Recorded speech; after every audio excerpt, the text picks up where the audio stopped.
মাননীয় সংসদ সদস্য সৈয়দ জৈনুল আবেদীন, আজকে সভাপতি প্রতিষ্ঠানের সর্বোচ্চ প্রিন্সিপাল মহোদয় জনাব সালাউদ্দিন, বিভিন্ন পর্যায়ের সিনিয়র জুনিয়র শিক্ষক শিক্ষার্থী, এলাকার মুরব্বিয়ান এবং আমাদের সংগঠনের বিভিন্ন পর্যায়ে দায়িত্বশীল ভাইরা, আসসালামু আলাইকুম রহমতুল্লাহ।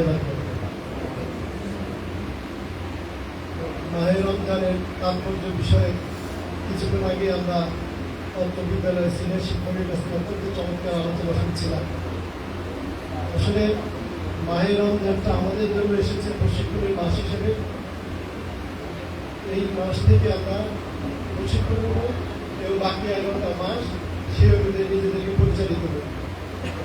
এই প্রশিক্ষণটা যাতে আমরা যথাযথভাবে নিতে পারি, কোরআন এবং হাদিসে আলোকে নিজেদেরকে সেইভাবে যাতে তৈরি করতে পারি এবং সেই অনুযায়ী যাতে বাকি সময় আমরা নিজেদেরকে সেইভাবে ঠিক রাখতে পারি, যার মাধ্যমে আমি ব্যক্তিগতভাবে উপকৃত হব, এলাকা উপকৃত হবে, দেশ উপকৃত হবে।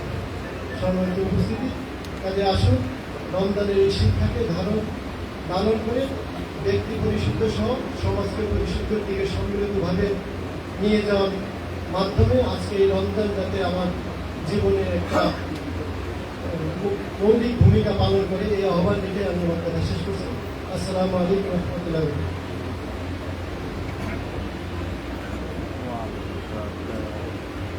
ধন্যবাদ ম্যাডাম মতিউর রহমান সাফর ভাইকে।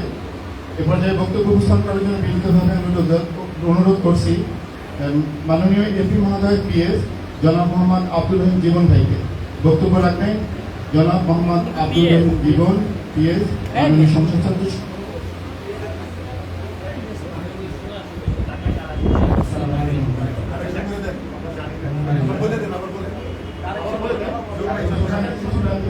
এটা আসলে কংগ্রেসের ঢাকার 4 নির্বাচন এলাকা সদস্য ছিলেন।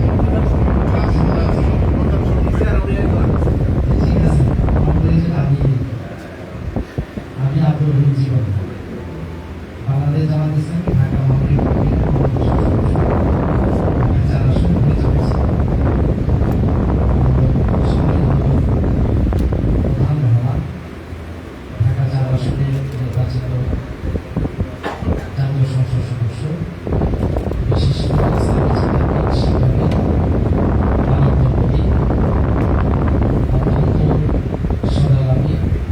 সুভাষী বিনয়, আমাদের সকলের শ্রদ্ধা স্যার জনগণ ভাই, মঞ্চে উপস্থিত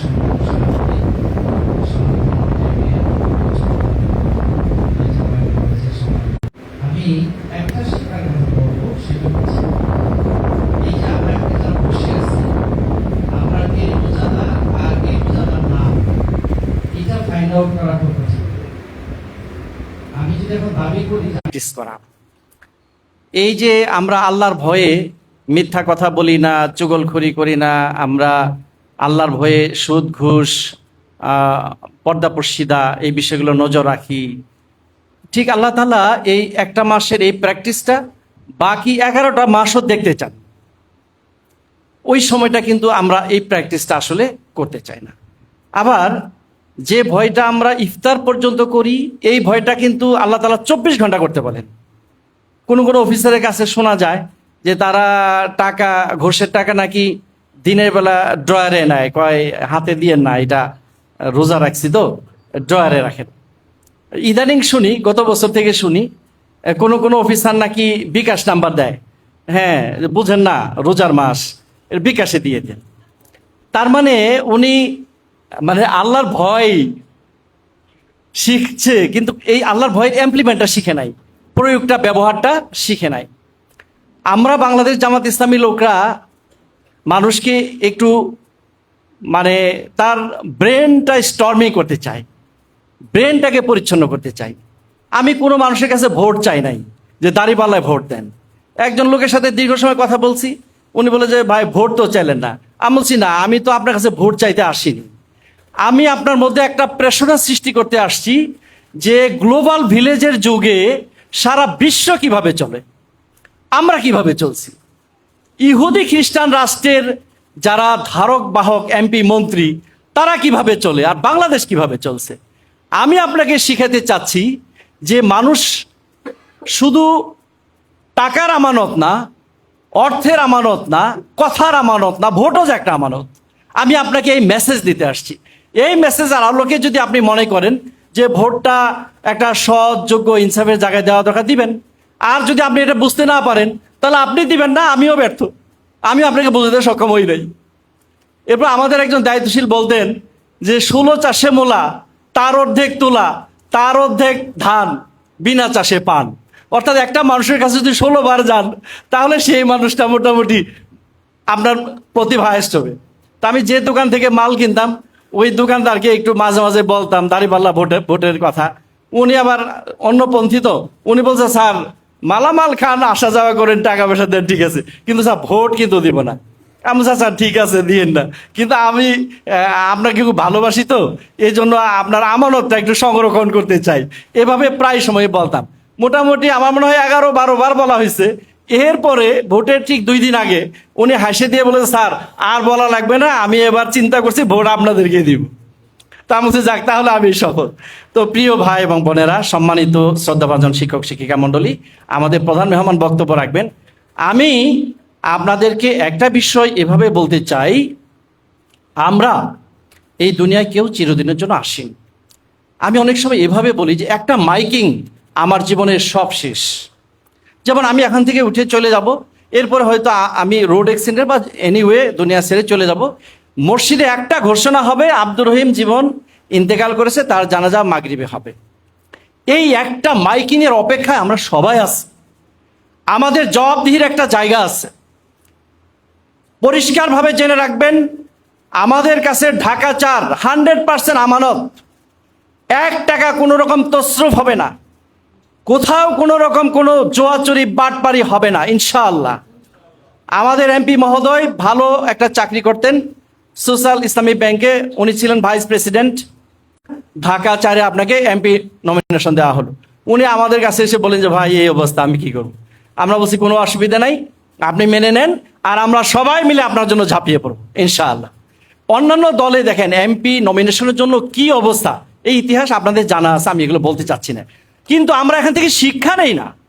বড় কষ্টটা আমার এই জায়গায়, আমরা সেখান থেকে শিক্ষা নেই না। এই শিক্ষাটা নিতে হবে। একটা রোডের স্যাংশন হয় 2 কোটি টাকা, কাজ হয় 50 লাখ টাকা, বাকি সব টাকা ফৌত।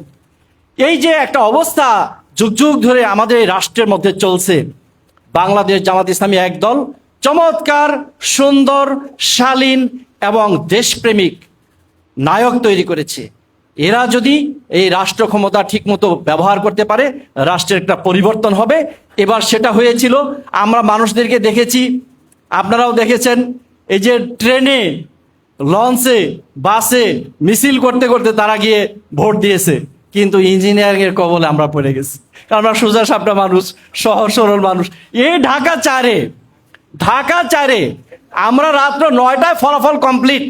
আমাদের এক্সেল শিটে আমরা ফলাফল কমপ্লিট যে 3294 ভোটে আমরা উইন। এর মধ্যে খবর আসতেছে যে আপনারা ঘরে বসে ফলাফল করে লাভ নাই ভাই, অফিসে যান, অফিসের ফলাফল সব উল্টায় দিতে আছে ফ্লুইড মেরে মেরে। আমরা হাজার হাজার লোক নিয়ে অফিসে গেলাম, ঘটনা তো ওরকমই দেখি। ফ্লুইড মারা রেজাল্ট তো আমাদেরকে দেখায় না, কিন্তু আমাদেরকে বলে যে একটু সমস্যা আছে, একটু বসেন, সার্ভার কাজ করতেছে না, এটা ওটা নানান কথা। আমরা বললাম যে কোনো কিছু কাজ করা দরকার নাই, সার্ভারে আপনি 5 দিন ভর ইনপুট দেন, আমাদের একটু লিখিত দেন, আমরা এত ভোটে উইন হয়েছি, একটু লিখিত দিয়ে সই স্বাক্ষর করে দেন। না, সেটা এখন দেওয়া যাবে না। রাত 2:30টার সময় আমাদের প্রার্থীকে অনুনয় বিনয় করে বলে যে 3294 ভোটে আপনারা উইন আছেন, এটা কেউ উল্টাইতে পারবে না, তবে সার্ভারের সমস্যার কারণে আমরা পারছি না, সকাল 10টায় এসে ফলাফল নিয়ে যান। প্রতিপক্ষ তো রেডি হয়ে বসে আছে। প্রিয় ভাই এবং বোনেরা, অত্যন্ত দুঃখের সাথে, আক্ষেপের সাথে এই কথাগুলো বলতে হয়। আমরা যে রাষ্ট্রে বাস করি, এই রাষ্ট্র সম্পর্কে এখানে এই যে যারা শিক্ষিত সমাজ আছেন, হায়ার এডুকেটেড পার্সন আছেন, আপনি একটু রিয়েলাইজ করেন, অ্যানালাইসিস করেন। এই রাষ্ট্রটা তো কোনো গরিব রাষ্ট্র না ভাই, এই রাষ্ট্রে তো সম্পদের অভাব নাই। এই রাষ্ট্রের 170,000 কোটি টাকা লোপাট করে বিদেশে পাচার করা হয়েছে, ফলে আজকে আমরা বেতনের জন্য ভুগি, ফলে আজকে আমরা রাষ্ট্রের নানা জায়গায় নানা সমস্যা আমরা ভুগতেছি। আমরা গ্যাস পানি বিদ্যুতের সংকটে থাকি। বড় যে সংকটে থাকি সেটা হচ্ছে বেকার সমস্যা। আমার সন্তানরা লেখাপড়া শেষ করে বিদেশে লাইন ধরতেছে, লেবারি কাজ করতেছে। এই বেকার সমস্যার সমাধান করার কোনো প্রসেস কোনো রাষ্ট্র সরকার, আমাদের এই রাষ্ট্রের সরকারগুলো দিতে পারে নাই। এই চিন্তা কারো মাথায় আসে নাই। আমরা এরকম চমৎকার চমৎকার অনেকগুলো চিন্তা করে বিশাল ফিরিস্তি আকারে আপনারা দেখেছেন যে আমরা এগুলো শেরাটনে সোনারগাঁ হোটেলে প্রোগ্রাম করে করে এগুলো যখন উপস্থাপন করলাম, তখন পার্শ্ববর্তী রাষ্ট্রের মাথা নষ্ট হয়ে গেল, রয়্যাল এজেন্টদের মাথা নষ্ট হয়ে গেল।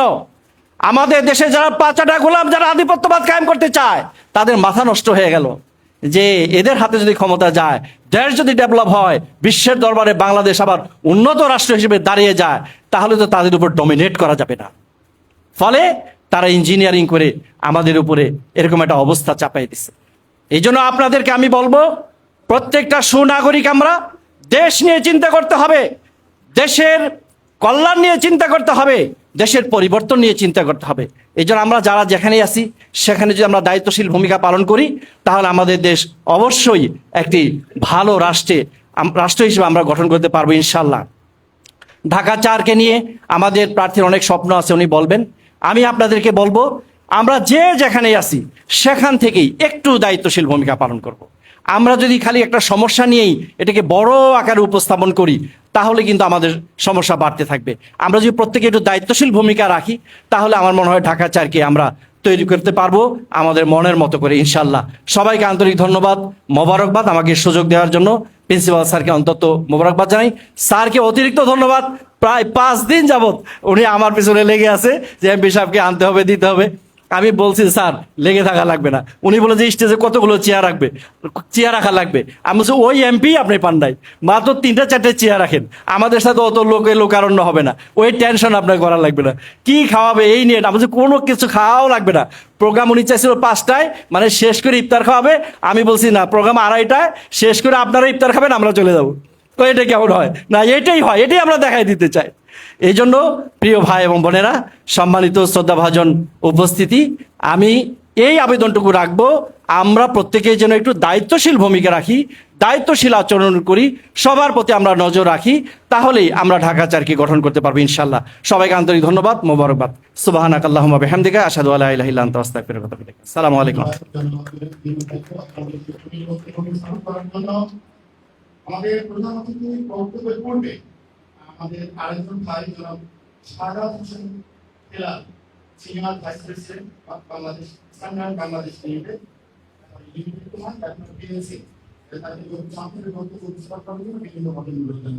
আউযু বিল্লাহি মিনাশ শাইতানির রাজিম। বিসমিল্লাহির রহমানির রহিম। একে স্কুল অ্যান্ড কলেজ কর্তৃক আয়োজিত আজকের এই অত্যন্ত মনজ্ঞ আলোচনা সভা ইফতার মাহফিলের সম্মানিত প্রধান অতিথি, ঢাকা 4 আসনের মাটি ও মানুষের নেতা মাননীয় এমপি সৈয়দ জয়নুল আবেদিন, উপস্থিত অত্র কলেজের সম্মানিত ভারপ্রাপ্ত অধ্যক্ষ জনাব সালাউদ্দিন, আমার সামনে উপবিষ্ট একান্ত শ্রদ্ধেয় শিক্ষক শিক্ষিকা মণ্ডলী, আসসালামু আলাইকুম রহমতুল্লাহ। কথা আমাদের এমপি মহোদয় বলবেন, আমি একাডেমিকভাবে কিছু কথা বলবো। আমার পেশাগত জীবন শুরু শিক্ষকতা দিয়ে। 1 বছর 1 মাস একটা কলেজের লেকচারার ছিলাম। ছাত্র ছাত্রী শিক্ষক দেখলে সারা রাত দিন খালি কথাবার্তা বলতে মন চায়। সুতরাং এই কথা সারা রাতও শেষ হবে না। আমি শুধু এইটুক বলতে চাই যে শিক্ষা জাতির মেরুদণ্ড, কারণ মেরুদণ্ড যদি ঠিক না থাকে কিন্তু দাঁড়িয়ে থাকতে পারে না। সুতরাং আমরা যদি শিক্ষার দিক থেকে উন্নত না হই, তাহলে কিন্তু জাতি হিসেবে আমরা অগ্রসর হতে পারবো না। Why America and Russia, even India is superior to us? Because they are superior in education. এটা আপনাকে মানতেই হবে। আমরা যত গালিগালাজ করি আমেরিকা, রাশিয়া, ভারতকে, once we are not superior in education, we will be lag behind. হ্যাঁ, আমরাও ছিলাম এক সময়। এই পৃথিবীকে 600 বছর রাজত্ব করেছি মুসলমানরা, যখন দে আর সুপিরিয়র ইন এডুকেশন। সুতরাং এই এডুকেশনকে সুপিরিয়রিটি অর্জনের জন্যই আপনারাই হচ্ছেন মূল। একটা ত্রিভুজ যদি আঁকি, ডাস্টার বোর্ড থাকলে আমি ভালো বুঝাইতে পারতাম। ত্রিভুজ যদি আঁকি, at the top you the teacher, and the base the students and the guardians. সুতরাং এই শিক্ষকরাই পারে এই জাতিকে উন্নতির চরম শিখরে নিতে পারে। আরেকটা জিনিস ছোট্ট করে আমি বলতে চাই, আমাদের সরাই আমার আপা আছে, বড় বোন, আর অনেক ভাই বোনেরা আছেন এখানে। আপনার রোপ সাহেবের নাম ঠিকই শুনছেন, Shishumala school. I was the first student of Shishumala preparatory school. রোপ কাকা একদিন বলল, মাছের পচন ধরে মাথা থেকে, আর জাতির পচন ধরে শিক্ষা থেকে।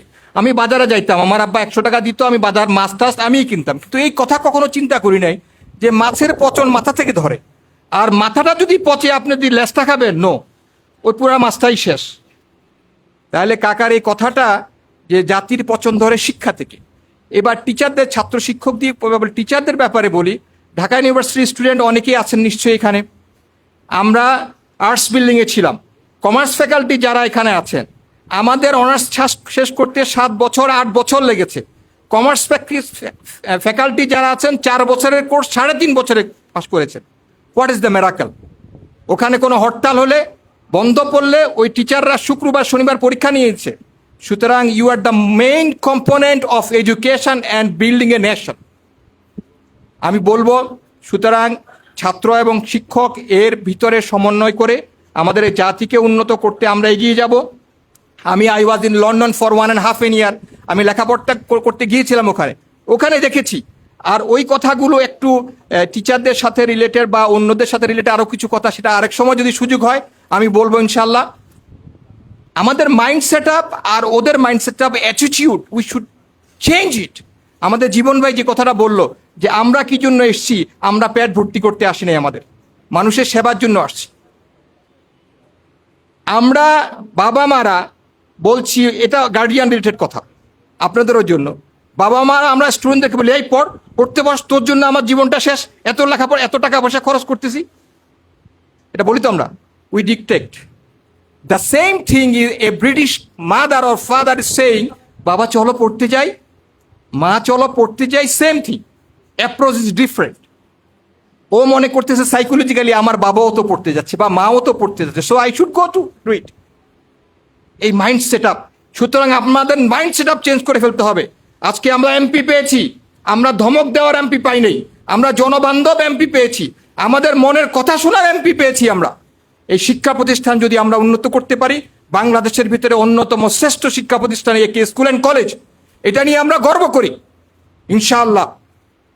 এই পরিবেশ যদি বজায় থাকে, আপনারা সবাই যদি সহযোগিতা করেন এই জাতি গঠনে, একে স্কুল অ্যান্ড কলেজ, আমার এমপি মহোদয়কে নিয়ে আমরা এগিয়ে যাবো ইনশাআল্লাহ। সকলকে ধন্যবাদ। আসসালামু আলাইকুম রহমতুল্লাহ। জনাব শাহরাজ শিবুল্লাহ ভাইকে তার অত্যন্ত সুন্দর জানানোর বক্তব্য উপস্থাপনের জন্য।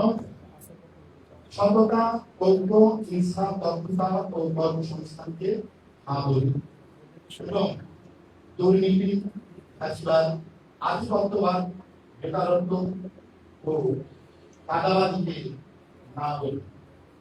প্রিয় শ্রোতৃমণ্ডলী, এরপরে বক্তব্য উপস্থাপন করার জন্য আমি বিনীতভাবে অনুরোধ করব অধ্যক্ষ সভার সম্মানিত প্রধান অতিথি মোহতারাম সৈয়দ জয়নুল আবেদীন, মাননীয় সংসদ সদস্য, ঢাকা 4।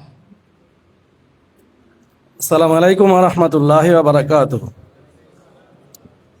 ইন্নাল হামদুলিল্লাহ ওয়াসসালাতু ওয়াসসালামু আলা রাসূলিল্লাহ। বাংলাদেশের একটি ঐতিহ্যবাহী শিক্ষা প্রতিষ্ঠান একে স্কুল অ্যান্ড কলেজ কর্তৃক আয়োজিত আজকের এই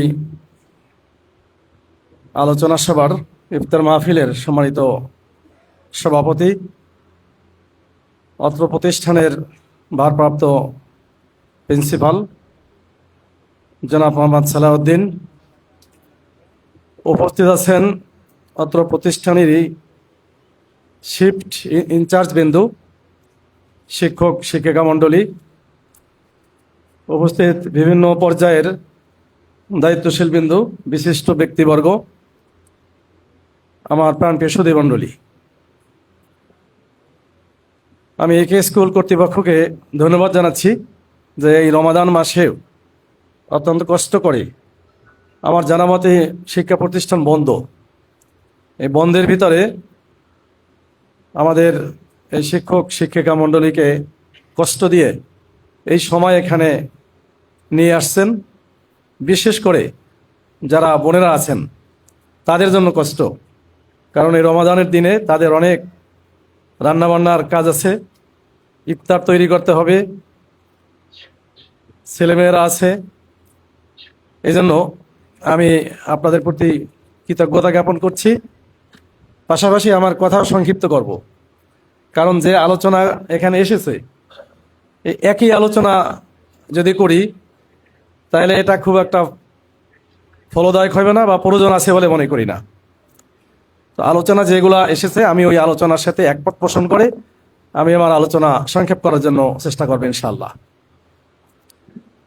ফার্স্ট কথা হলো, যেহেতু রমাদান মাস আর ইফতার মাহফিল যেহেতু একটা পর্ব বা আজকের এই অনুষ্ঠানের মূল বিষয়, এই জন্য রমাদান কেন্দ্রিক দুই একটি কথা।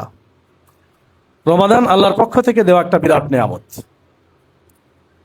যারা মুসলিম, মুসলিম উম্মার জন্য এটা আল্লাহর পক্ষ থেকে দেওয়া একটা বিরাট সুযোগ, যে সুযোগকে কাজে লাগিয়ে আমরা নিজেদেরকে আত্মশুদ্ধি করতে পারি।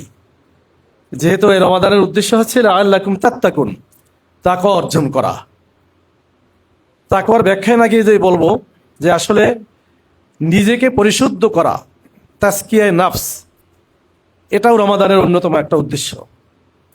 রমাদানের উদ্দেশ্য আমরা জীবনের বিভিন্ন ক্ষেত্রে জীবন পরিচালনা করতে যে নানা ধরনের অপরাধ আমরা করেছি, সেই অপরাধগুলো যেন আমরা এই রমাদানের মাধ্যমে আল্লাহর কাছে ক্ষমা করে নিতে পারি, এর একটা সুযোগ এই রমাদান মাস। এই রমাদান মাস হচ্ছে দান সাদগারও মাস।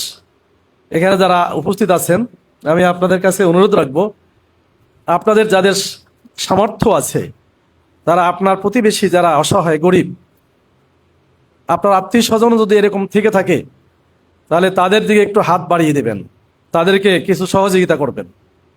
আমি নিশ্চয়ই বিশ্বাস করি এখানে যারা উপস্থিত আছেন তাদের ভিতরে এরকমের কেউ থাকার কথা না যারা পূর্ণ রমাদানের 1 মাসের বাজার করেছেন। যদি করে থাকেন তাহলে আপনাদের প্রতি আহ্বান, আপনারা আপনাদের যা 1 মাসের বাজার যারা করেছেন একটা অংশ অসহায় গরিবদেরকে দিবেন। রাজি আছেন? যদি কেউ কিনে থাকেন, কারণ আপনি চিন্তা করেন তো, যাদের সামর্থ্য আছে তারা কিন্তু 1 মাসের বাজার করেছে, তাই না? কিন্তু যাদের সামর্থ্য নাই, যারা হ্যান্ড টু মাউথ, তারা তো কিনতে পারেনি। তাদের তো দৈনন্দিনের যা বাসায় যা প্রয়োজন সেটা আয় করে তারপর কিনতে হয়। এখন একটা লোক যদি রমাদানের আগে 500 বা 700 টাকা ইনকাম করে, ওইটা দিয়েই সে দৈনন্দিন তার ফ্যামিলি পরিচালনা করে থাকে। রমাদান মাসে কিন্তু জিনিসের দাম অনেক বেড়ে গেছে না, দ্বিগুণ, প্রায় দ্বিগুণ হয়ে গেছে কোনো কোনো ক্ষেত্রে। তারা কিন্তু আসলে কিনতে এখন আগে যেভাবে কিনতো এটা এখন পাচ্ছে না। এই জন্য একটু হাত বাড়িয়ে দিতে হবে, কারণ এটা রমাদানের অন্যতম শিক্ষা যে অন্যের জন্য কিছু করতে পারা। আর আনন্দ তো সবাইকে নিয়ে উপভোগ করার জিনিস, আনন্দ তো এককভাবে উপভোগ করার জিনিস না, তাই না? আমি বাসায় ভালো খাচ্ছি, আমি থাকছি, আমার বাসা সুন্দর, এক প্রতিবেশী অভুক্ত আছে, এর মাঝে কোনো আনন্দ নেই। আছে? আনন্দ নেই। বরং আমার উচিত আমার প্রতিবেশীর খবর নেওয়া, তাদের কষ্টে আমার অংশগ্রহণ করা, তাদেরকে সহযোগিতা করা। এটা রমাদানের অন্যতম একটা শিক্ষা। তো সুতরাং আমরা চেষ্টা করব অন্যকে সহযোগিতা করার, তাহলে যারা অভাবী আছে তারাও তৃপ্তি পাবে, তারা উৎসাহিত হবে, তারা বলবে যে দেখো আমার প্রতিবেশী আমাকে সহযোগিতার হাত বাড়িয়ে দিয়েছে। তার ভিতরে যে অপরাধ প্রবণতা কাজ করে সেটাও কিন্তু আস্তে আস্তে দূর হয়ে যাবে। রমাদানের অনেক মর্যাদা, এই মর্যাদার কেন্দ্রবিন্দু যেটা সেন্ট্রাল যে আলোচনা সেটা হলো এই মাসে আল্লাহ কোরআন নাজিল করেছেন। শাহরুর রমাদান আল্লাজি উনজিলা ফিহিল কোরআন হুদাল লিন্নাস ওয়া বায়্যিনাতিন মিনাল হুদা ওয়াল ফুরকান। রমাদান, আল্লাহর এই ভাষাটা কেমন দেখেন, আল্লাহ বলছেন যে শাহরুর রমাদান। আমরা যদি বলি এখন কি মাস? ফেব্রুয়ারি। এই ফেব্রুয়ারি মাসকে যদি আপনি আরবিতে বলেন তাহলে বলতে হবে শাহরুন ফেব্রুয়ারি। তদ্রুপভাবে আল্লাহ এখানে বলছেন শাহরুর রমাদান। একবার সিম্পল সেন্টেন্স ইউজ করা হয়েছে। এখানে মেসেজ হলো এই, রমাদান মাস অন্য মাসের মতোই একটা মাস। এই মাসের কোনো আলাদা মর্যাদা না, বরং মর্যাদাটা কি জন্য? আল্লাজি উনজিলা ফিহিল কোরআন, আল্লাহ এই মাসে কোরআন নাজিল করেছেন, এই জন্য এই মাসের মর্যাদা বৃদ্ধি পেয়েছে। আর এই কোরআন কি, সেটারও আনসার আল্লাহ সুবহানাহু ওয়া তাআলা আবার দিয়ে দিয়েছেন যে এটা হচ্ছে হুদাল্লিন নাস, এটা মানুষের জন্য হেদায়েত। আমি 2013 কি 14 সালে একবার আমি আমার ব্যাংকের একটা ডিপার্টমেন্টের হেড ছিলাম। তো আমি এক উদ্যোগ নিয়া, ম্যানেজমেন্টের পারমিশন নিয়া একটা চিন্তা করেছিলাম যে অনুবাদ সহ 5,000 কোরআন শরীফ বিতরণ করব ফ্রি। তো এটা এক সাংবাদিক, উনি আবার ছিলেন আমার দপ্তরে, আমি খেয়াল করি নাই। উনি করছেন কি, সেটা আবার পত্রিকায় দিয়ে দিয়েছেন। পত্রিকায় দেওয়ার পরে আবার নাম্বার দিয়ে দিয়েছে, আমার মোবাইল নাম্বার দেওয়ার পরে এখন সচিবালয় থেকে এক হিন্দু ভদ্রলোক ফোন দিচ্ছেন, সচিব। উনি বলছেন যে ভাই, আপনাদের তো একটা মহৎ উদ্যোগ, এটা আমি কোরআন নিতে চাই, আমি কি কোরআন পড়তে পারবো? আমাকে প্রশ্ন করতেছে। তো আমি বলার পরে আমি বললাম যে দেখেন, ইসলামী শরিয়াতের কোনো বিষয় যদি ফয়সালা দিতে হয় তাহলে মুফতি লাগে। আই এম নট মুফতি, আমি মুফতি না, বাট আমার যতটুকু বিবেক বুদ্ধি আছে তার মাধ্যমে আমি বুঝতে পেরেছি যে এটা যেহেতু হুদাল্লিন নাস বলা হয়েছে, মানুষের জন্য হেদায়েত, কাজে এটা সকল ধর্মের লোকেরা পড়তে পারবে। তো উনি আমার কাছে একটা লেটার দিয়ে পাঠালেন যে তাকে 10 কপি কোরআন দেওয়ার জন্য অর্থসহ সে সচিবালয় তার সহকর্মীদের মাঝে বিতরণ করবে। তা আমি আবার সেটা দিলাম। এটা বলছি এই জন্য যে কোরআন এটা সকল মানুষের জন্য হেদায়েত। যেটা কোরআনের সূরা আল বাকারার শুরুতেও কিন্তু আল্লাহ এভাবেই বলেছেন। সুতরাং আমি এই কোরআনের বা এই রমাদানের যে আলোচনা, সেটা হলো এই যে যারা এখানে উপস্থিত আছি, আপনাদের মাধ্যমে সর্বস্তরের মানুষের কাছে দাওয়াত হলো যে যে ধর্মে বিশ্বাসী হন না কেন, আপনি কোরআন পড়েন। কোরআন প্রত্যেকটা মানুষের জীবনের জন্য, প্রত্যেকটা মানুষের জন্য কল্যাণকর, সোসাইটির জন্য, স্টেটের জন্য, সকলের জন্য এই কোরআন হচ্ছে কল্যাণকর। কারণ এই কোরআন আল্লাহ সুবহানাহু ওয়া তাআলার পক্ষ থেকে এসেছে, আর আল্লাহর সৃষ্ট জীব হিসাবে সকলের জন্যই এই কোরআন হচ্ছে পথ প্রদর্শক। সুতরাং আপনারা কোরআন অর্থসহ, ব্যাখ্যাসহ পড়ার জন্য আমি আপনাদের প্রতি উদাত্ত আহ্বান জানাচ্ছি। এটা গেল আমার ফার্স্ট কথা। সেকেন্ড কথা হলো শিক্ষা সংক্রান্ত দীর্ঘ আলোচনা। দীর্ঘ আলোচনায় আমি যাব না, আমি সংক্ষেপে 2-3টা কথা বলবো। যে আপনারা শিক্ষক, আপনারা জাতি গড়ার কারিগর, আপনারা আগামী দিনের বাংলাদেশ কিভাবে চলবে, আপনাদের কাছে যে শিক্ষার্থীরা আসছে তাদের মাধ্যমে আগামী দিনে যে বাংলাদেশ পরিচালিত হবে সেটা কেমন দেখতে চান, এটা সব কিছু নির্ভর করে আপনাদের উপরে।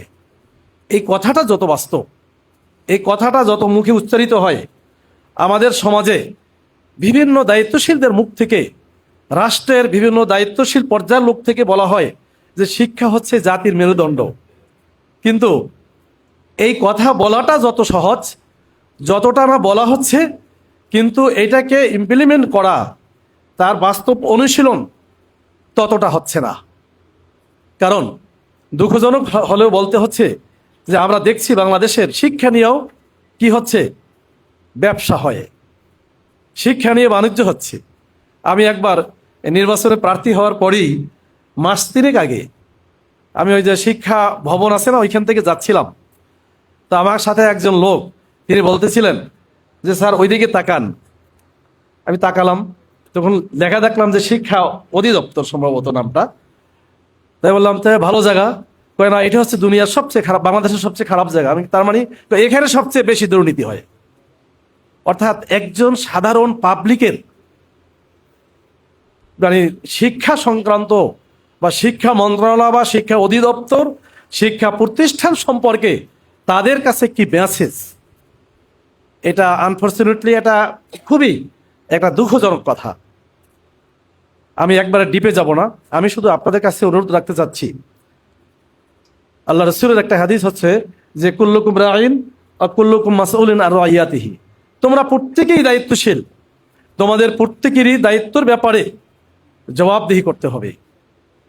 সুতরাং কিভাবে দেশ চলছে, আমার পার্শ্বের আমার সহকর্মী একজন কি করছে, এই দিকে আমি তাকাবো না, বরং আমি তাকাবো আমার উপরে যে অর্পিত দায়িত্ব, সেটা আমি কিভাবে পালন করলাম, কারণ এই দায়িত্বটা হচ্ছে আল্লাহর পক্ষ থেকে দেওয়া একটা বিরাট আমানা। এ ব্যাপারে আল্লাহর কাছে জবাবদিহি করতে হবে। এই জন্য সর্বোচ্চ চেষ্টা করতে হবে আমার উপরে অর্পিত দায়িত্ব যথাযথভাবে পালন করার। শিক্ষার মূল উদ্দেশ্য কি? শিক্ষার মূল উদ্দেশ্য যেটা, সেদিকে আপনাদেরকে মনোনিবেশ করতে হবে। শিক্ষা, শিক্ষা প্রতিষ্ঠান, শিক্ষক, শিক্ষার্থী, এর মাঝেই আপনাদের চিন্তা, আপনাদের সময়, আপনাদের ফিকির থাকা দরকার। আদারওয়াইজ চিন্তা করে প্রতিষ্ঠানের ক্ষতি হবে, শিক্ষার্থীর ক্ষতি হবে, আপনার নিজের ক্ষতি হবে, দেশের ক্ষতি হবে। আমরা এই দেশকে কিছু দিতে পারবো না। আজকের বাংলাদেশ যে পর্যায়ে এসে দাঁড়িয়েছে, আমরা মূলের দিকে না তাকিয়ে আমরা পারিপার্শ্বিক বিভিন্ন দিকে বেশি মনোনিবেশ হওয়ার কারণে আজকের শিক্ষার অবস্থাটা আপ টু দ্য মার্ক নাই, প্রশ্নবিদ্ধ, প্রশ্ন সৃষ্টি হচ্ছে আজকের। কাজে এর থেকে বেরিয়ে আসতে হবে। অল্টারনেটিভ কোনো ওয়ে নাই, নো ওয়ে, কোনো পথ নাই। আমাদেরকে শিক্ষার মাধ্যমে জাতিকে, দেশকে গড়তে হবে। বিকল্প কোনো পথ নাই যে এই পথের মাধ্যমে আমরা এই জাতিকে গড়ব, দেশটাকে উন্নত করব। এভাবে চিন্তা করলে আসলে সেটা সম্ভব হবে না। শিক্ষা ছাড়া, এবং শিক্ষার যে উদ্দেশ্য নৈতিক, মানবিক মূল্যবোধ সৃষ্টি করা, সেটা কিন্তু অনেকটা হারিয়ে গেছে। কাজে এটাকে পুনরুদ্ধার করতে হবে। আমার মনে আছে আমরা যখন প্রাইমারিতে পড়তাম কিংবা হাই স্কুলে ছিলাম, রাস্তায় বিকালবেলা হাঁটাহাঁটি করতাম, নিশ্চয়ই সাথে দুই একজন সহকর্মী আছে, দুষ্টমি করতাম, একজনকে ধাক্কা দিতাম, আর একজন এসে আমাকে ধাক্কা দিত, রাস্তার পাশে পড়ে যেতাম। আপনাদের মনে আছে কিনা, যারা আমার সমবয়সী হয়তো ভাই অভ্যস্ত, মানে আমরা এইভাবে ছিলাম।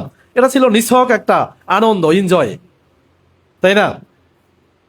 তো যখন আমরা এটা করতাম, অনেক দূরে যদি একজন শিক্ষক দেখতাম যে ওই শিক্ষক আসতেছে, সাথে সাথে আমরা রাস্তার পাশে যেয়ে গাছের আড়ালে যেয়া পালিয়ে থাকতাম। কারণ এই শিক্ষক আমাকে দেখছে, নিশ্চয়ও আমাকে এখনই মার দিবে অথবা আগামীকালকের ক্লাসে আমাকে মারবে, তাই না?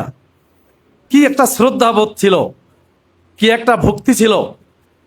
কিন্তু সেটা কিন্তু এখন কমে গেছে, তাই না? এখন এরকমও শুনি বা এরকমও দেখতে হচ্ছে যে শিক্ষক দেখতেছে ছাত্র সিগারেট খাচ্ছে, আর শিক্ষক ওই রাস্তা দিয়ে যাবে, তার সম্মানে বাজে। ওই ছাত্রকে কিছু বললে সে হয়তো বা সম্মান রক্ষা করবে না, তখন সে বাধ্য হচ্ছে বিকল্প রাস্তা দিয়ে যেতে, আছে না? এখন অবস্থাটা এইভাবে দাঁড়িয়েছে। এই জন্য দায়ী কে? দায়ী কে?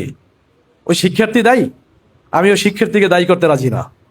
আমাদের সমাজে অনেকে বলে যারা মাদক সেবন করে, মাদক বিক্রি করে, আবার যারা কি বলে ওই যে কিশোর গ্যাং চুরি ছিনতাই করে, এদেরকে আমরা দোষারোপ করছি একচেটিয়া।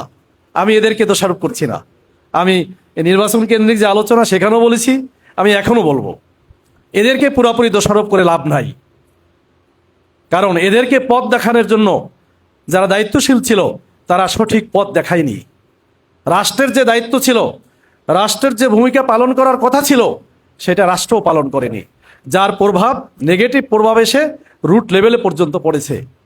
আমি এই এলাকারই দক্ষিণ দুনিয়ার একদিন রাতে 10টার পরে আমি অন্ধকার গলি দিয়ে যাচ্ছিলাম, আমার সাথে মাত্র একজন লোক ছিল। আমি দেখছি student, maybe college going or university going, এরা একটা ছাদ ইসের উপরে, ওয়ালের উপরে দাঁড়িয়ে আছে, মানে বসে আছে। তা আমি যাচ্ছি, অন্ধকার, লাইট তো নাই রাস্তায়, 10 থেকে 12 জন হবে। তাই ওদেরকে যাই সালাম দিলাম, আসসালামু আলাইকুম, তোমরা কেমন আছো? সকলের সাথে আমি হ্যান্ডশেক করলাম। তারা প্রত্যেকে ওয়াল থেকে নেমে গেল, নেমে দাঁড়িয়ে গেল। আমি বলছি আমাকে চিনো? খুব সাহসিকতার সাথেই বলছে আমাকে চিনো? তা বলছে আপনাকে চিনি। শেষে একজনে বলে ফেললো যে আপনি জামায়াত ইসলামের এমপি প্রার্থী। আমি তখনও অতটা পরিচিতি লাভ করিনি। বলার পরে তখন তাদেরকে গায়ে হাত দিলাম, প্রত্যেকের গায়ে আমি হাত দিলাম, বললাম তোমাদের এখন লেখাপড়া করার সময়, তোমরা এখানে এসে সবাই মোবাইল দেখতেছে, মোবাইলে নিশ্চয়ই গেম খেলতেছে, এই গেমের ভিতরে নাকি এবার জুয়া আছে। তাই গেমের ভিতরে, মোবাইলের গেমের ভিতরে যে এবার জুয়া আছে, এটা আমি খুব বুঝতাম না। অনেকে বললো যে এইটাই নাকি জুয়ার একটা অংশ। তা আমি ওদেরকে হাত বুলাইলাম, বললাম যে তোমাদের এখন লেখাপড়া করার সময়, তোমাদের এই সময় নষ্ট করা ঠিক না। ওরা আমার এই কথা শুনে লজ্জিত হয়েছে। দিকে তাকানো যাবে না। এদেরকে যদি কিছু বলি তাহলে হয়তোবা আমার, এদেরকে আমরা দোষারোপ করলাম, তার মানে কি? তার মানে হচ্ছে এরা খারাপের দিকে ধাবিত হচ্ছে, এদেরকে খারাপ দিকে যেতে আমি আরো উৎসাহিত করলাম, এদেরকে এই খারাপ পথ থেকে ভালো পথে ফিরে আনার জন্য আমি সহযোগিতা করলাম না, অর্থাৎ আমার দায়িত্ব আমি পালন করলাম না। এভাবে যদি আমরা পর্যালোচনা করি, পর্যালোচনা করে আমরা যদি দায়িত্বের জায়গাটা ফুলফিল করতে পারতাম, তাহলে সমাজটা এত খারাপের দিকে যেতে পারতো না। কাজে আমি সম্মানিত শিক্ষক ভাই বোনেরা, আমি আপনাদের প্রতি উদাত্ত আহ্বান জানাচ্ছি, শিক্ষার্থীদেরকে স্নেহ দেন, ভালোবাসা দেন, এদেরকে নৈতিক এবং মানবিক শিক্ষায় শিক্ষিত করার জন্য আপনাদের কনসেন্ট্রেশনটা বাড়ানো দরকার বলে আমি মনে করি। আপনারা করছেন না সেটা আমি বলবো না, বরং এদেরকে সত্যিকার মানুষ হিসাবে গড়ে তোলার মূল দায়িত্ব কিন্তু আপনারাই পালন করছেন। আজকের এখানে অভিভাবক নাই, অভিভাবক যেহেতু নাই সেহেতু অভিভাবকদের কথা আপনাদের সাথে তার বলে লাভ নাই। অভিভাবক থাকলে তাদের যে গুরুত্বপূর্ণ দায়িত্ব রয়েছে, আমি মনে করি শিক্ষকের থেকেও তাদের অভিভাবকের দায়িত্ব আরো বেশি। অভিভাবকরাও সেই দায়িত্ব কিন্তু পালন করছে না। কাজেই অভিভাবক, শিক্ষার মান বৃদ্ধি করা যায়, শিক্ষা প্রতিষ্ঠানের অবকাঠামোগত সুযোগ সুবিধার মাধ্যমে শিক্ষা বান্ধব পরিবেশ সৃষ্টি করা যায়। এরপরে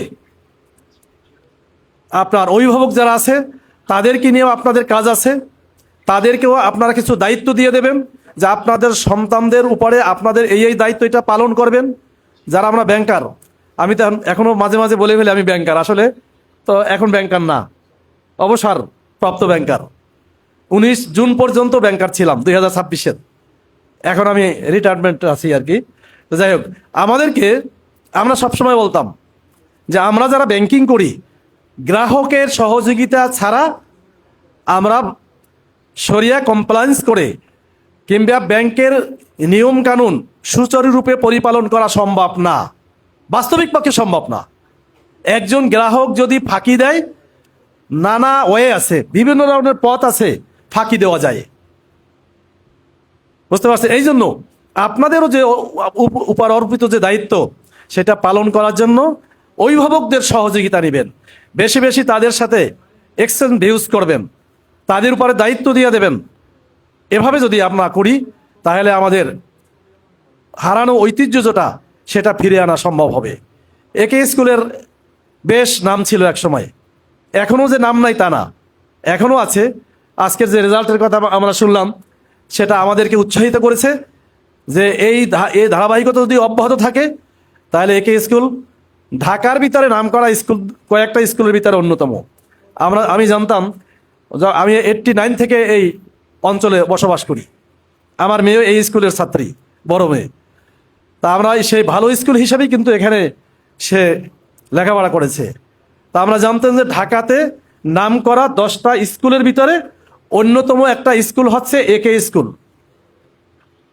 সুতরাং একে স্কুল সেই ধারাবাহিকতার মাঝখানে কিছুটা বিঘ্ন হয়েছে বলে আমার কাছে যে মেসেজ, এক কথায় আর কি, কিছুটা সেই ধারাবাহিকতার বিঘ্ন হয়েছে। আজকে রেজাল্ট শুনে মনে করছি যে এটার ফিরে আসছে, এইটা সামনের দিকে এগিয়ে যাবে ইনশাআল্লাহ। কোনো ধরনের যদি প্রতিকূলতা থাকে, সমস্যা থাকে, আমার পক্ষ থেকে যতটা সহযোগিতা করা দরকার আমি সর্বোচ্চটা দেওয়ার জন্য প্রস্তুত। আমি এখানে জীবন ভাইকে বলছিলাম, আপনারা দেখছেন যে কানে কানে মাঝে মাঝে কথা বলেছি, জীবন ভাইকে বলছিলাম যে ভাই এখানে যে আয়োজন করা হয়েছে, আমি ব্যানারের দিকে অবশ্য তাকাই নয় আগে, যে এখানে ইফতারের ব্যবস্থা আছে। তা আমি তাকে বলছিলাম যে এখানে কি ইফতারের আয়োজন করা হয়েছে?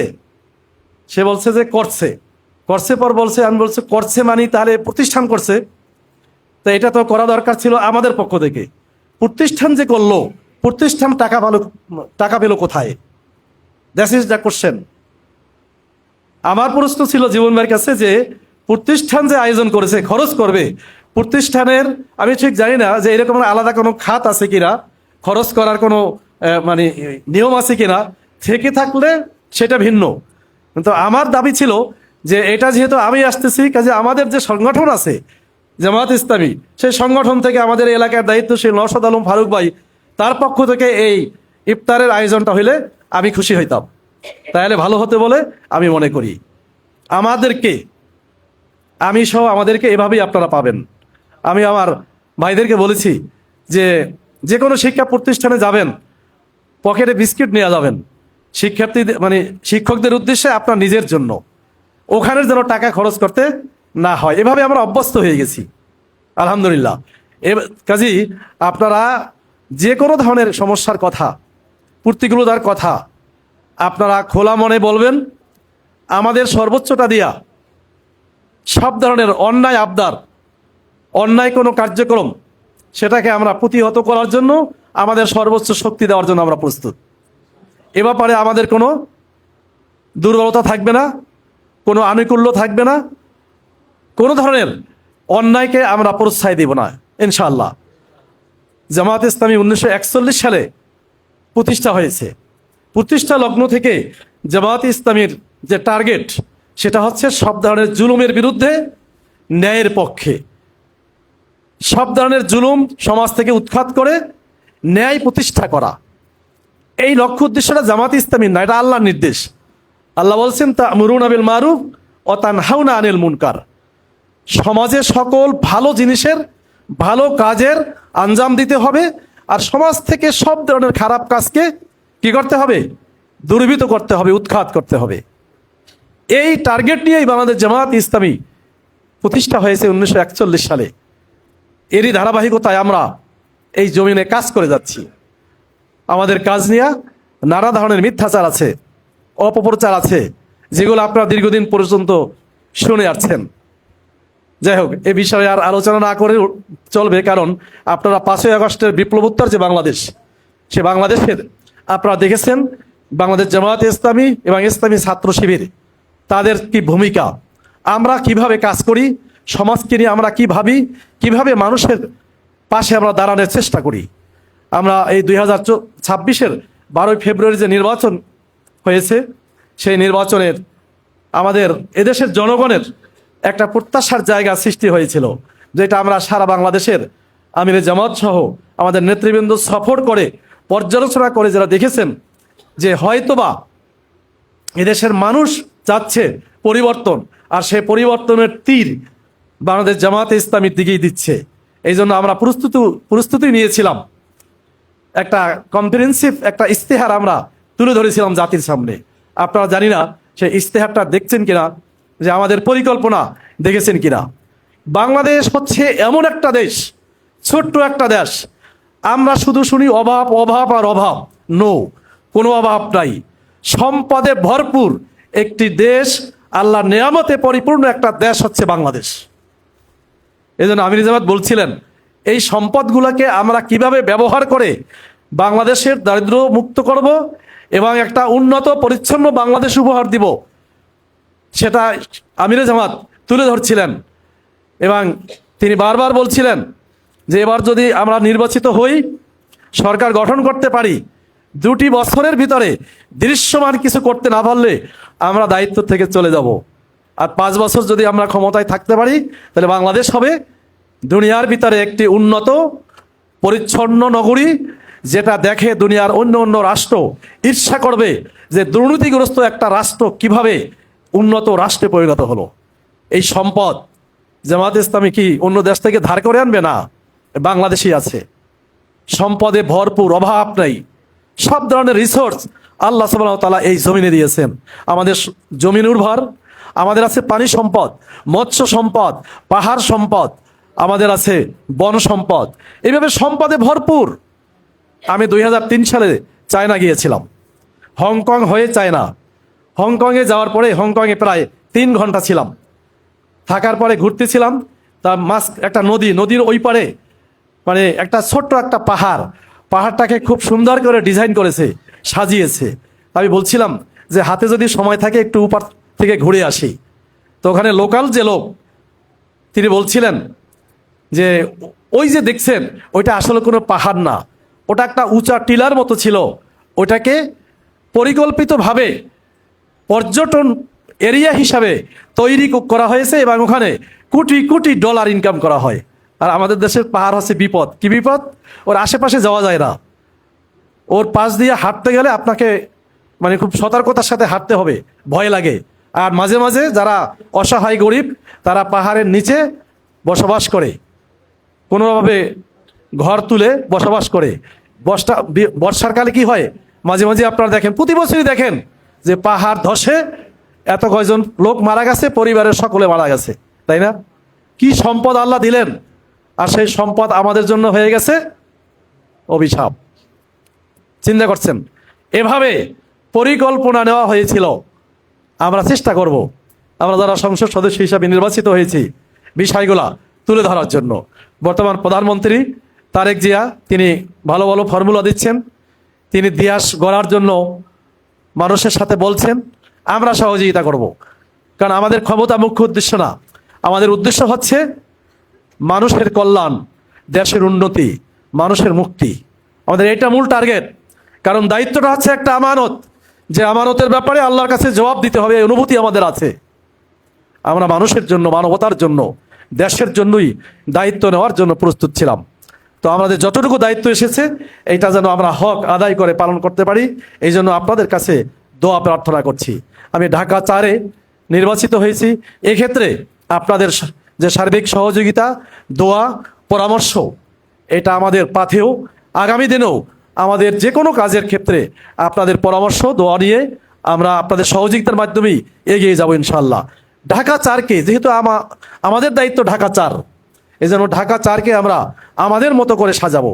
এখানে শিক্ষা প্রতিষ্ঠান যতগুলো আছে, এখানের অবকাঠামো যা আছে, অবহেলিত যে বিষয়গুলো আছে, একটা খেলার মাঠ নেই, এরপরে আপনার একটা কমিউনিটি সেন্টার নেই, একটা হাসপাতাল নাই, এই বিষয়গুলো নিয়ে আমরা যে পরিকল্পনা ইতিমধ্যে নেওয়া শুরু করেছি, এ ব্যাপারে আপনাদের সার্বিক সহযোগিতা নিয়ে আমরা এগিয়ে যাব।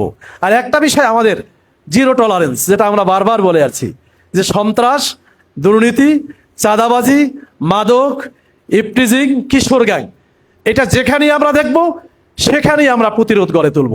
যাদের মাধ্যমে দেখব তাদেরকে আমরা আইনের আওতায় নিয়ে আসব, আইন নিজের হাতে তুলে নেব না। বাট তারা যেন কোনো অবস্থাতেই ঢাকা 4-কে এভাবে কলুষিত করতে না পারে, বরং ঢাকা 4 থেকে আমরা সর্বপ্রকার চাঁদাবাজি, মাদককে আমরা কি করব, উচ্ছেদ করবো ইনশাল্লাহ। এটার ব্যাপারে আমাদের নীতি জিরো টলারেন্স, এই নীতিতে আমরা এগিয়ে যাব এবং একটা সুন্দর ঢাকা 4 আমরা উপহার দেওয়ার জন্য চেষ্টা করব। আপনাদের এখানে কিছু কথা ছিল, জি ওই যে আমি ওটা দেখেছি, আমি ওখানে কয়েকবারই গেছি। ওই রাস্তার ব্যাপারে আপনারা বলার আগেও আমি চিন্তা করেছি, এই নওশাদ আলম ফারুক ভাই করে বলেছি। আমি গতকালকেরই এই যে ছোটোখাটো যে রাস্তাগুলো, এই রাস্তাগুলোর কাজ যারা করেন তাদেরকে ডেকেছিলাম। তারা একটা অঙ্ক বলেছে যে এই অঙ্ক, এই পরিমাণ এই এলাকাতে একটা বাজেট আছে, সেটাকে বাস্তবায়নের জন্য যথাসম্ভব তাড়াতাড়ি এই কাজটা শুরু হবে ইনশাল্লাহ। এরপর যাতায়াত ব্যবস্থা, এটা আপনাদের প্রতিষ্ঠানের অবস্থা কি আছে আমি পুরোপুরি জানি না, তার উপরে নির্ভর করে যে আমরা একটা জিনিস বুঝি। আমার কিন্তু কয়েকটা শিক্ষা প্রতিষ্ঠান আছে, এই হাজারো প্রতিকূলতা, যেখানে আমরা ওপেনলি চলতে পারি নাই, তার ভিতরেও 2005 সাল থেকে আমরা কয়েকটা প্রতিষ্ঠান, কয়েকজন লোকে মানে করেছি। এর ভিতরে ওয়ান অফ দ্য মেম্বার আমাদের জীবন ভাইও আছেন। আমরা 11 জন বোধহয়, নাকি 11-12 জন মিলে আমরা কয়েকটা শিক্ষা প্রতিষ্ঠান করেছি। এবং সেই শিক্ষা প্রতিষ্ঠান করার ক্ষেত্রে আমাদের একটা কমিটমেন্ট আছে। সেই কমিটমেন্ট হলো এই, আমরা একটা অঙ্ক টাকা দিয়েছি, দেওয়ার পরে বলেছি যে এই প্রতিষ্ঠানের মাধ্যমে যদি কোনো আয় হয়, প্রতিষ্ঠান চলবে, আয় হইল, এখান থেকে আমরা কোনো টাকা নিতে পারবো না। বরং যদি এরকমের কেউ হয়ে যায় যে নিরুপায় হয়ে গেছে, চলতে পারতেছে না, তাহলে তার মূল যে টাকা সেটা আমরা ফেরত দিব। এখান থেকে কোনো ইনকাম, অর্থাৎ শিক্ষা প্রতিষ্ঠান নিয়ে কোনো ব্যবসা করব না আমরা। এবং সেই নীতির উপরই আমরা এখনও অটল আছি আলহামদুলিল্লাহ। এবং এই এক প্রতিষ্ঠানকে কেন্দ্র করে আমরা এখন 6টা না 7টা প্রতিষ্ঠান পরিচালনা করতেছি, সবগুলার অবস্থান ঢাকা 4-এর ভিতরে। কাজেই আমরা করেছি, যেহেতু প্রাইভেট প্রতিষ্ঠান, আয় বেড়েছে, শিক্ষকদের বেতন বেড়েছে, আয় বেড়েছে, শিক্ষা প্রতিষ্ঠানের অবকাঠামো একটু ডেকোরেট করা হয়েছে, এভাবে হয়েছে। কিন্তু এখান থেকে আমাদের পকেটে টাকা যায়নি, আর যাবেও না।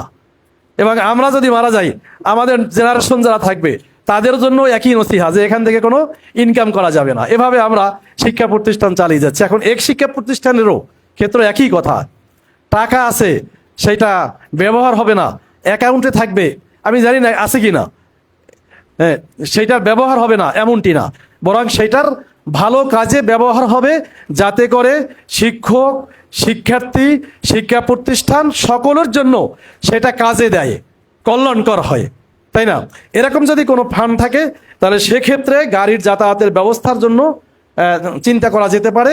এখানে নিশ্চয় কমিটি এখন কি অবস্থায় আছে আমি জানি না, এটা তাদেরও একটা দায়িত্ব এখানে আছে, যারা প্রতিষ্ঠানের যারা গভর্নিং বডিতে থাকে।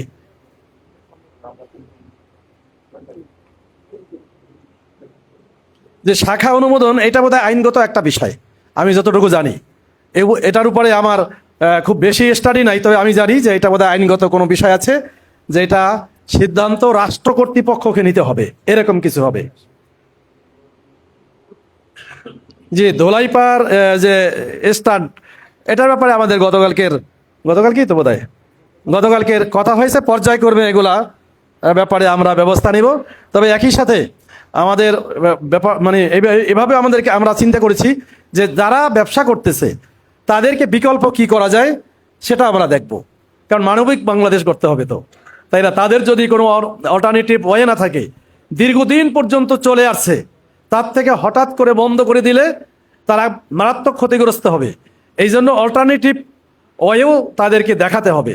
সেটা হয়তো বা এখনই তাদেরকে পথ ওইভাবে দেখানোর মতো আমরা খুঁজে পাইনি, আমরা খোঁজার চেষ্টা করতেছি তাদেরকে কিভাবে পুনর্বাসন করা যায়। আমার মনে হয় আমি আর কথা না বাড়িয়ে আপনাদের সাথে আরও দেখা হবে ইনশাল্লাহ, যদি হায়াতে বাঁচিয়ে রাখে। আর এই প্রতিষ্ঠানের বিভিন্ন মানে প্রোগ্রামে যদি দাওয়াত দেওয়া হয়, অথবা এরকমের হতে পারে, আমি আজকে প্রিন্সিপাল সাহেবকে বলে যাচ্ছি যে নিশ্চয়ও আপনাদের টিচার্স ট্রেনিংয়ের ব্যবস্থা আছে, এটা থাকা উচিত। কারণ আমরা ব্যাংকে দেখেছি যে আমরা সিনিয়র হয়ে গেছি, তারপরে কিন্তু আমাদের ট্রেনিংয়ের জন্য দেশের বাইরে পাঠানো হয়। ইভেন ব্যাংকের যিনি এমডি তিনিও কিন্তু বছরে 2-1 বার বাইরে ট্রেনিংয়ের জন্য যান। এই জন্য শিক্ষার কোনো বিকল্প নাই, আর শিক্ষা কোনো শেষ নাই। এই জন্য যে হাদিসে আসছে বা একটা প্রবাদ বাক্য, যে জন্ম থেকে দোলনা থেকে কবর পর্যন্ত শিক্ষার কিন্তু কোনো বয়স নাই। আমরা তো বয়সের দ্বারা সীমাবদ্ধ করে রেখেছি, কিন্তু শিক্ষার তো অ্যাকচুয়ালি কোনো মানে নির্ধারিত কোনো সীমা নাই, বয়স নেই। তো আপনাদেরকেও বলবো যে এই টিচারদেরকে নিয়ে যত বেশি ট্রেনিং হবে, তত তারা রিচ হবে, তত তারা ভালো মানে শিক্ষা দিতে পারবে, এবং শিক্ষা প্রতিষ্ঠানও অনুরূপভাবে গড়ে উঠবে। আল্লাহ সুবহানাহু ওয়া তাআলা আমাদেরকে যেন কবুল করেন, তিনি যেন প্রত্যেকের দায়িত্বের যে জায়গা, সেই দায়িত্বের জায়গা থেকে যেন হক আদায় করে দায়িত্ব পালন করতে পারে, আল্লাহর কাছে সেই তৌফিক কামনা করে আপনাদের কাছে দোয়া চেয়ে আমি আমার কথা এখানে শেষ করছি। আসসালামু আলাইকুম ওয়া রাহমাতুল্লাহ। ধন্যবাদ।